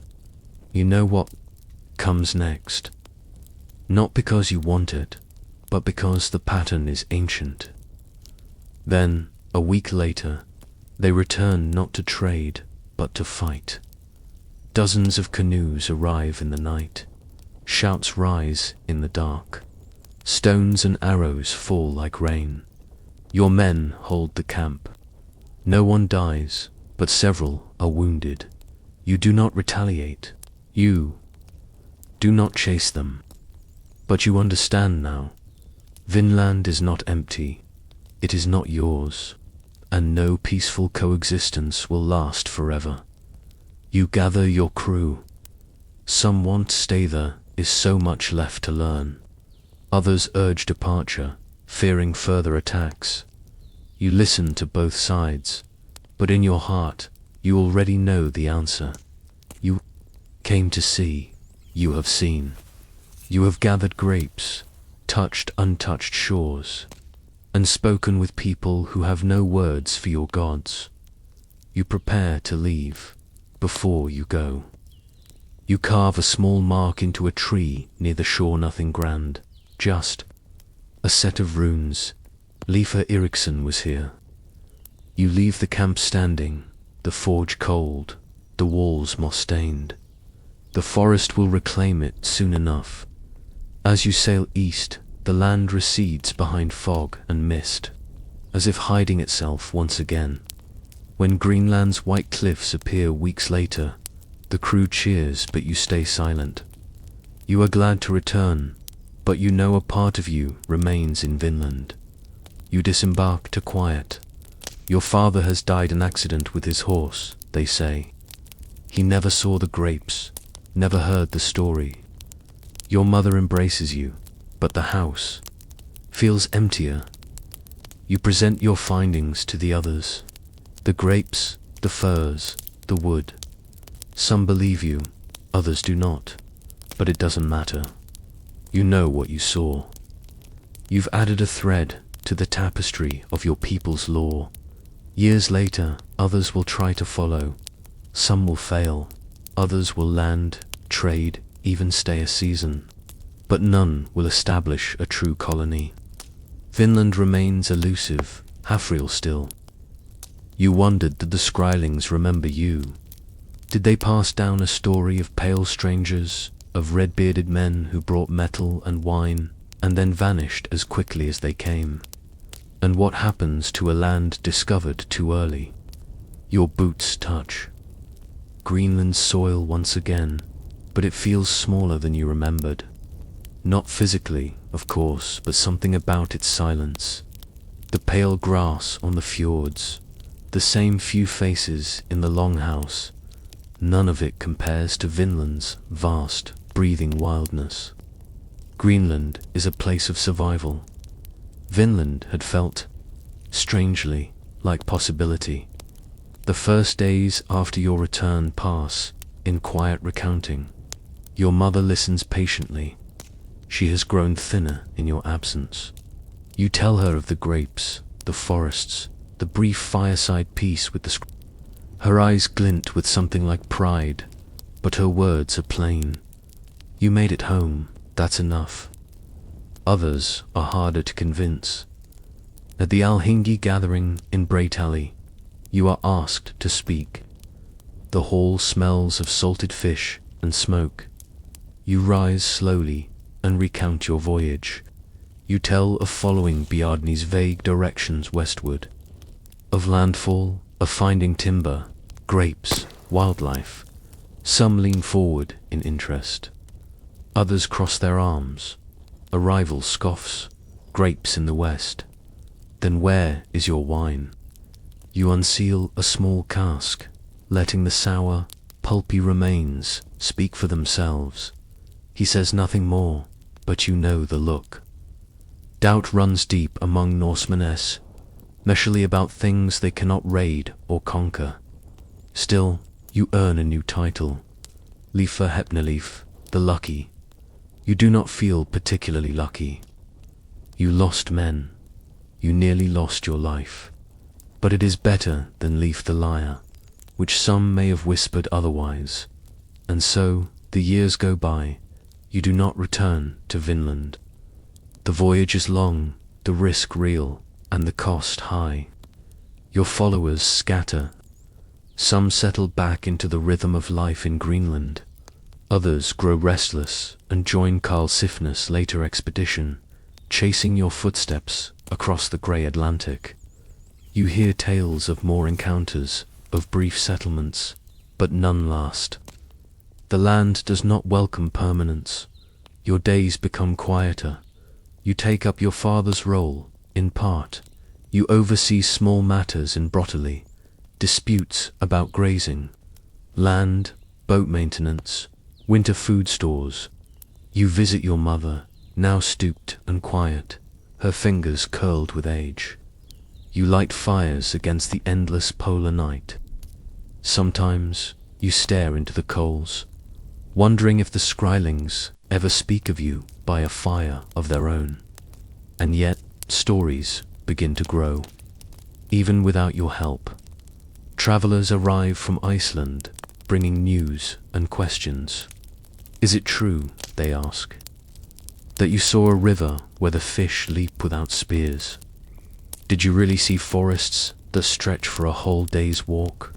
A man even claims you met a golden bear. You shake your head, but the rumors keep traveling. A skald visits and writes a poem, half true, half poetic guesswork. You hear the verse repeated in the harbor by boys who've never left Greenland. The last line names you Leif the far-sailed. You correct no one. You never marry. You have no sons, though a daughter, possibly yours, is raised in another household. Instead, you teach others to sail, to read stars, to judge a wind not by its speed, but its silence. You grow grey at the temples. The winter storms seem louder than before. Once, in spring, a younger man asks why you never returned west. You smile and reply, because I already brought back what mattered. But what did you bring back? Not gold, not conquest, not even certainty. You brought back knowledge of a place few believed existed. You proved that the sea ends not in fog or monsters, but in another shore. And yet, the story frays over time. A monk visits once from Iceland. You find his Latin hard to follow, but you gather he is recording names and deeds. He wants to hear your tale, but listens only halfway. He is more interested in your father's story, Eric the Red, exiled and wild. He named Greenland, the monk says, a trickster's choice. You nod. Later, you hear that others are crediting the discovery of Vinland to Karlsefni, or even Bjodny. Your name appears, but not always. First it bothers you less than you'd expect. Fame is a strange thing, you think. It moves like fog thick in one place, invisible the next. You once chased land without maps. Perhaps now your memory will drift that same way. In old age, your joints ache from years of damp. Your hearing fades. The sea still calls to you, though you no longer answer. You live in a modest house with a fur-wrapped bed and a view of the fjord. In the morning, you drink goat's milk warmed with honey and say little. One night, after a long silence, you dream of Vinland again. You walk its forest not as a young man, but as you are now. The deer do not flee. The streams murmur in a language older than Norse. The vines are thick with fruit. You hear laughter in the trees, not your crew, but children. Some wear Norse tunics. Others wear feathers and bark. They do not fight. Simply sit in the sun and pass carved stones back and forth. You wake with the sunrise and cannot explain the dream, but its peace stays with you all morning. When you die, it is winter. The fjord is frozen, and the wind howls through the mountains. They bury you beneath a cairn overlooking the sea, your sword beside you, though it has not been drawn in decades. Years pass, then decades.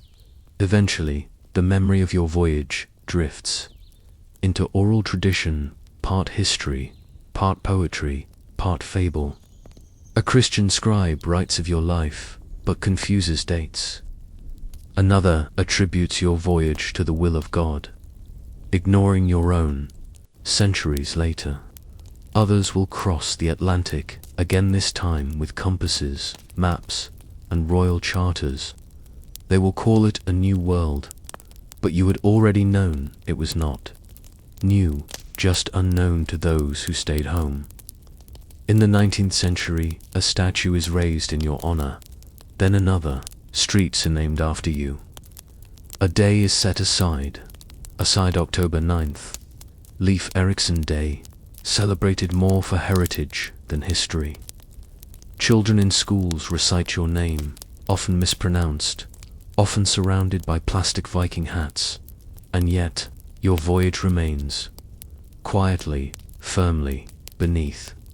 All the flourishes, the Atlantic remembers you. So do the grapes, and perhaps, somewhere along the shorelines of what you once called Vinland, the wind still whispers the name of a red-bearded sailor who once crossed the ocean not to conquer, but to see the secret lives of ancient Egyptian laundry workers. The Nile is still cool at dawn, and your hands are already wrinkled from the river. You kneel on a smooth stone slab, sleeves rolled high, a coarse linen tunic tied around your waist.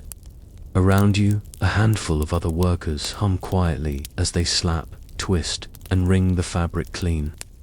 It's a rhythm passed down through generations, steady, unchanging, oddly meditative. You're a laundry worker in Thebes during the reign of Amenhotep III.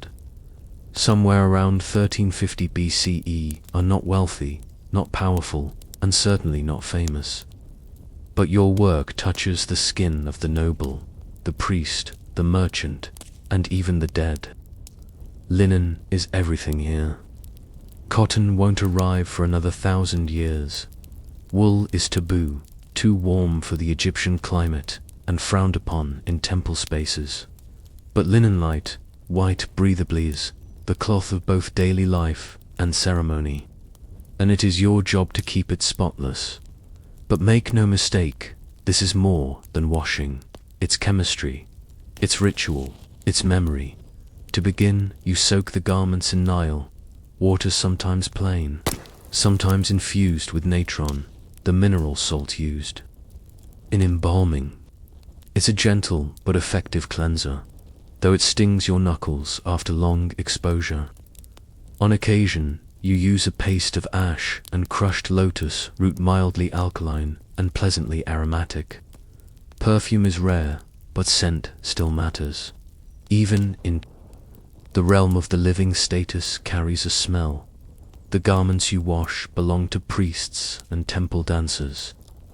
You can tell from the texture of fine weave linen, almost translucent. You wonder sometimes if the gods can see through it. You've never been allowed to touch the holy robes worn by the high priest of Ammon, but you've heard they are folded with gold thread and washed only under strict rites by special attendants. You are not one of them. You are part of the working class, yet still indispensable. Each tunic tells a story. Here's one with dark rings under the armpits, probably a low-ranking scribe sweating through an audit. This one smells of honeyed beer and meat smoke, perhaps a party at a merchant's home. You wrinkle your nose. Sweat is one thing, but mutton grease is particularly hard to lift. Your tools are simple: stones to pound the fabric against, hollowed bowls for mixing ash and natron, woven reed baskets for carrying linens to and from the work sites. The pounding stones are flat-topped and well-used, polished by generations of hands and water. Some even bear carvings of bird, a fish, a simple sun left behind by bored workers or quietly devotional ones. The work is rhythmic. Dip, ring, beat, rinse, ring again, fold.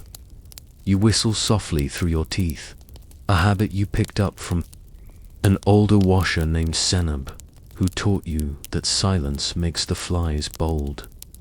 It's mostly superstition, but somehow it does help pass the time.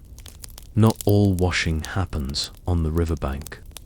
During the high season, when floods rise, you're stationed further inland at cisterns dug for this very purpose. These are roofed over with palm thatch, the air hot and damp. You miss the Nile breeze during those weeks. On feast days, the pace is relentless. Linen must be cleaned, dried, pressed, and returned before the midday sun, especially for funerals, which are always urgent. You once had to launder the wrappings for a high official's embalming yards upon yards of it, all cut and prepared. In advance, you worked through the night under torchlight, the flickering flames casting long shadows that made the strips look like ghostly snakes. No one thanks you, but they expect excellence. Mistakes are not easily forgiven. A poorly cleaned tunic can offend a priest's delicate sense of purity. Miss a stain, and you may be blamed for cursing a ceremony. There are tales half-joking, half-nut of laundry workers dismissed for failing to remove oil stains from temple linens. You once saw a colleague punished with a dozen lashes for folding a noblewoman's sash inside out. Harsh, but the order of mat must be preserved even in laundry. Still, there's camaraderie among your peers. You share jokes, food, even dreams. One older woman, Merit, claims she once washed a pharaoh's undergarment by accident, still warm. She adds with a grin. Another boasts he's found a secret formula using boiled tamarisk root to soften fabric. You all nod solemnly, though none believe it works. Still, you try it on a sash the next week, just in case. You're paid in grain, mostly.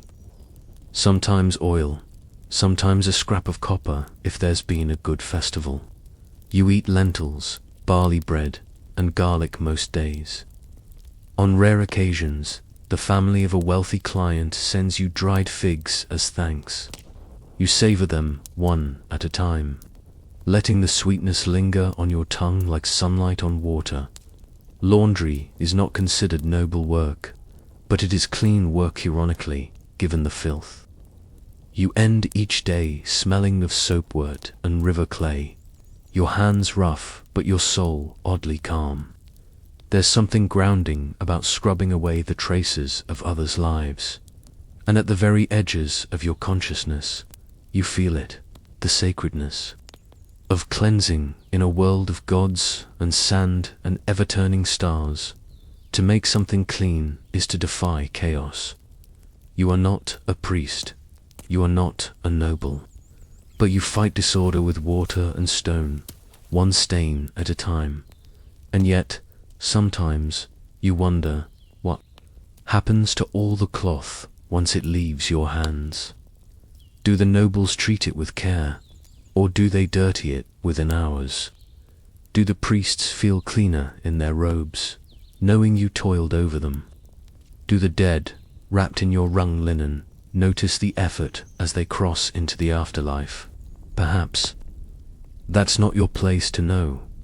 Still, on quiet mornings, when the Nile mist rises and the ibis call to each other from the reeds, you allow yourself to imagine a different life, one where your name is written on a temple wall, not just your laundry list, one where the gods themselves wear the cloth you pressed. You shake off the thought. The day begins again. There's a temple robe waiting upriver heavy with incense smoke and the smell of sacred oil.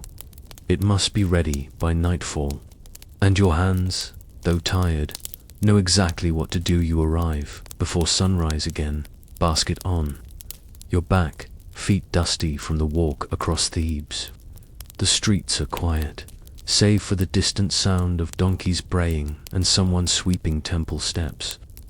The early hour offers a brief serenity, the kind that exists just before the heat returns, like a forgotten promise. Today, the air feels heavier. You're not alone in noticing it. Merit narrows her eyes at the horizon and murmurs, "A burial is coming." You know what she means. There's a tension in the city, a kind of sacred buzz. The temple of Amen is preparing for a procession. A high official has died, and with death comes linen. Lots of it. Linen plays two roles in your world. For the living, it's protection from the sun. For the dead, it's the shroud of eternity. You and your fellow workers are summoned to assist at a side courtyard of the embalming house.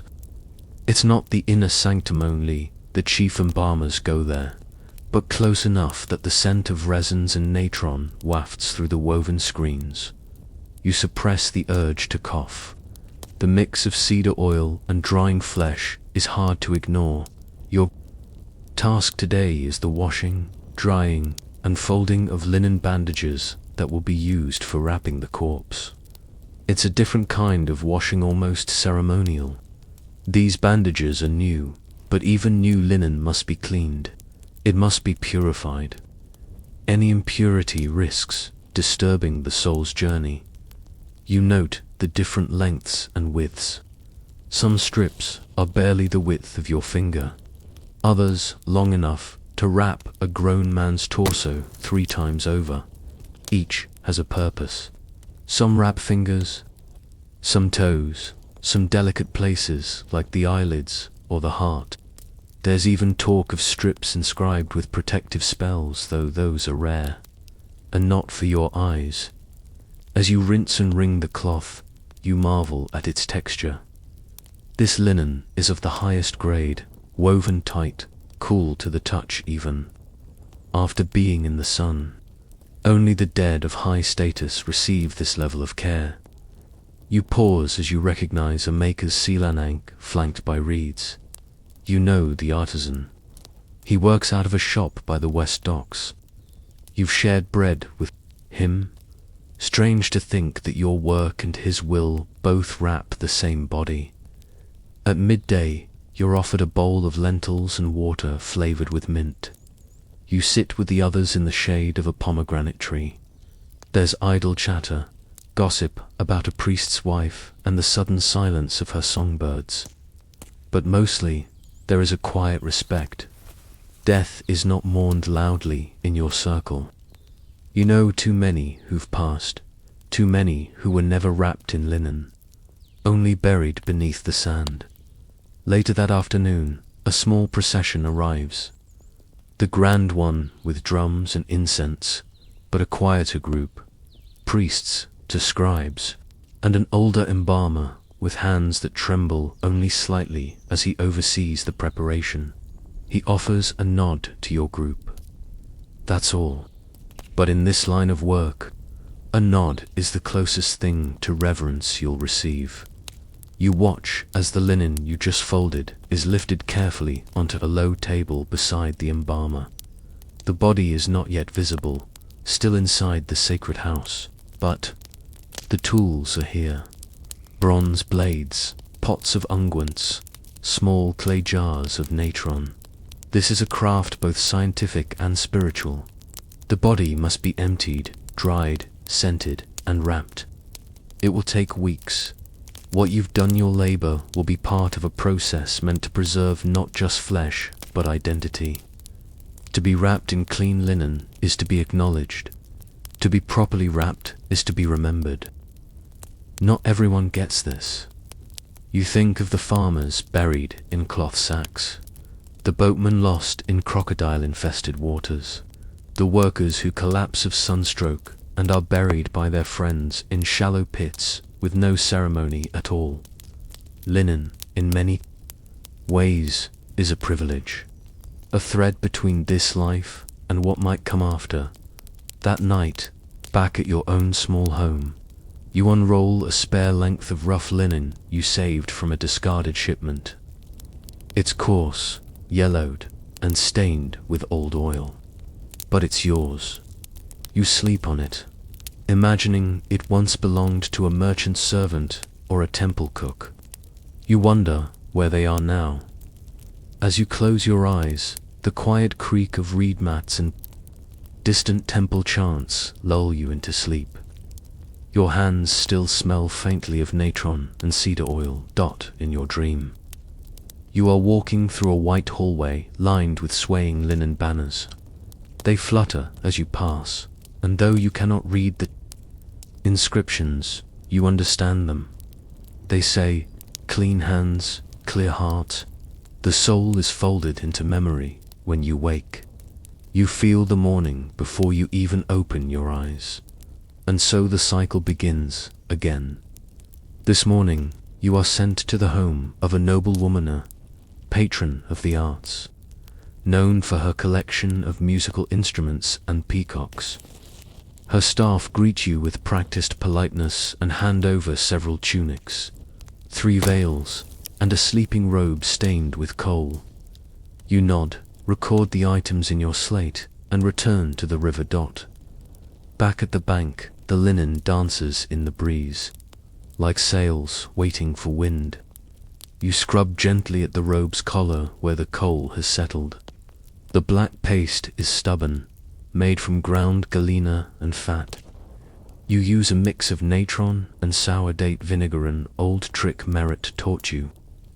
It works slowly but surely. You think about how many people have touched this robes, servants, dressers, perhaps even a lover. Each hand leaves an echo. Each wash attempts to remove it. You wonder whether, one day, someone will wash away your memory just as carefully. Later, you lay the linens out to dry on a line strung between tamarisk trees.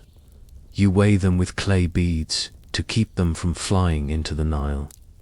You smile as a flock of ibises land nearby, pecking at invisible insects, ignoring you completely in the heat.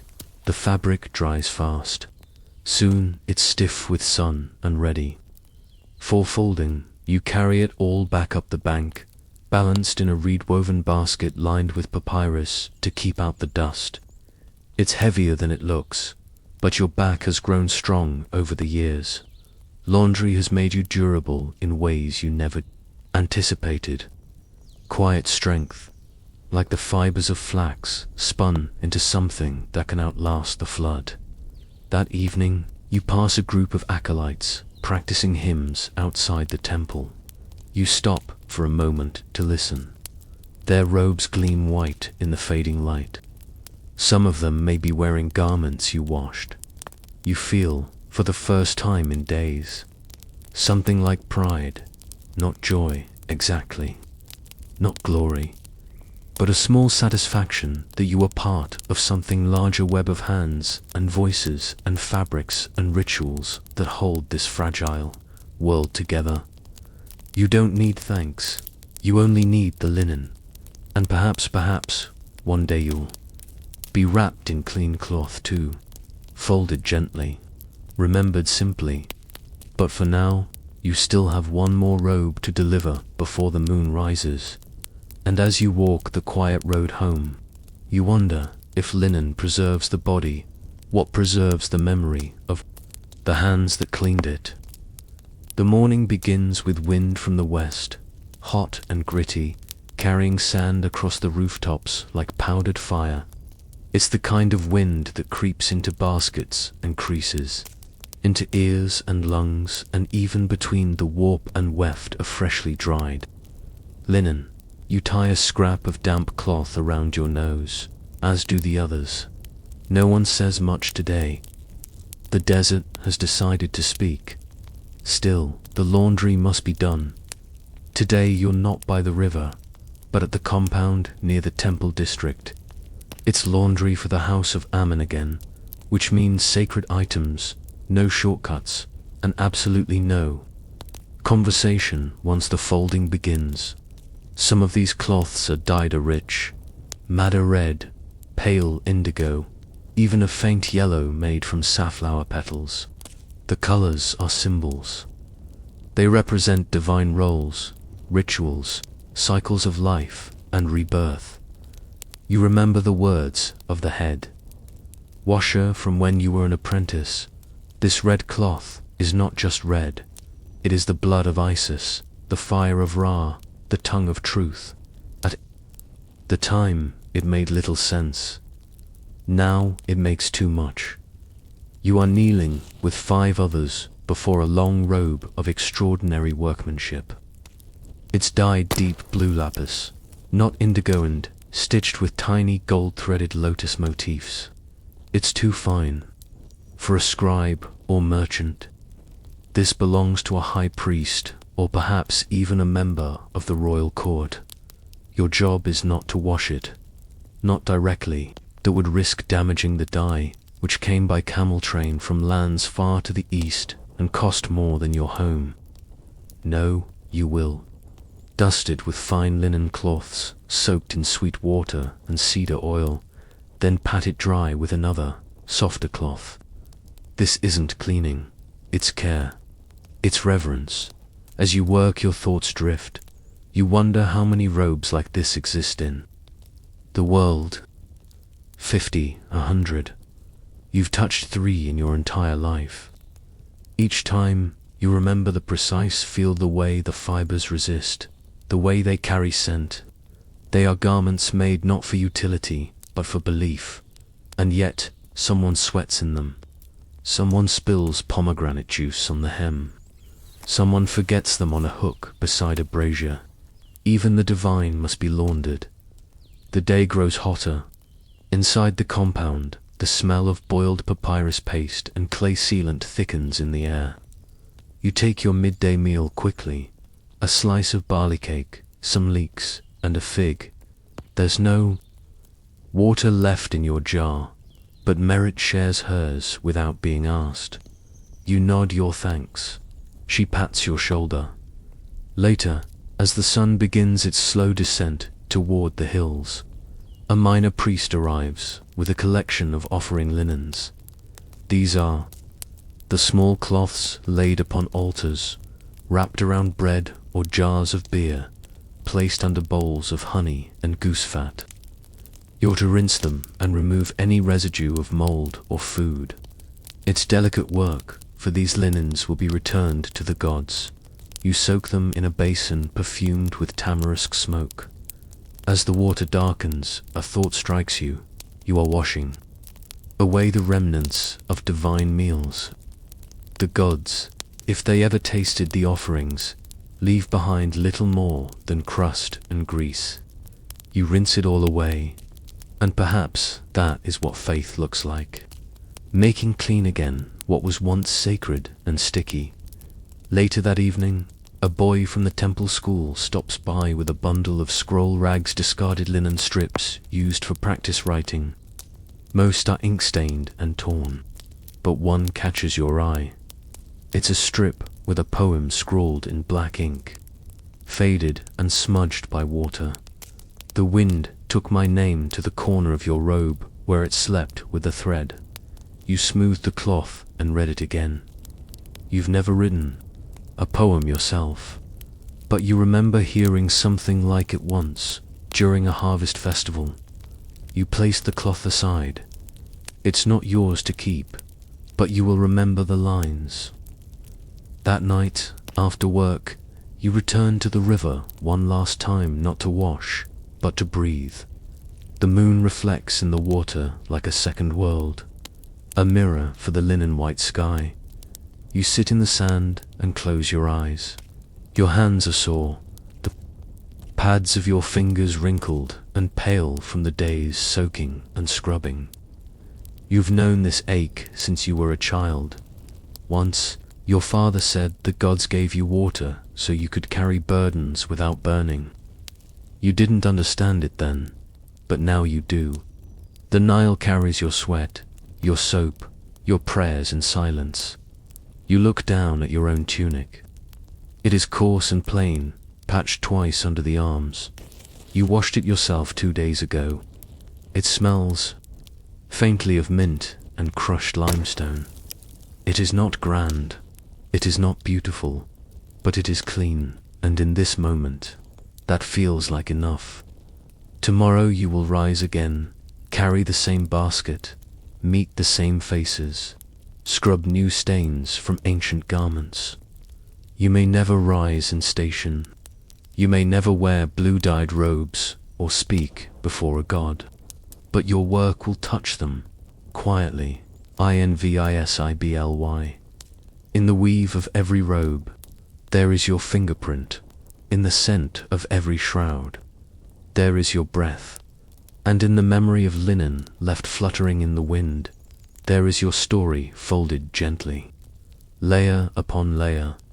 So you wonder, as the breeze brushes your cheek, if the soul is wrapped in cloth for eternity. Does it ever remember the hands that laid the folds?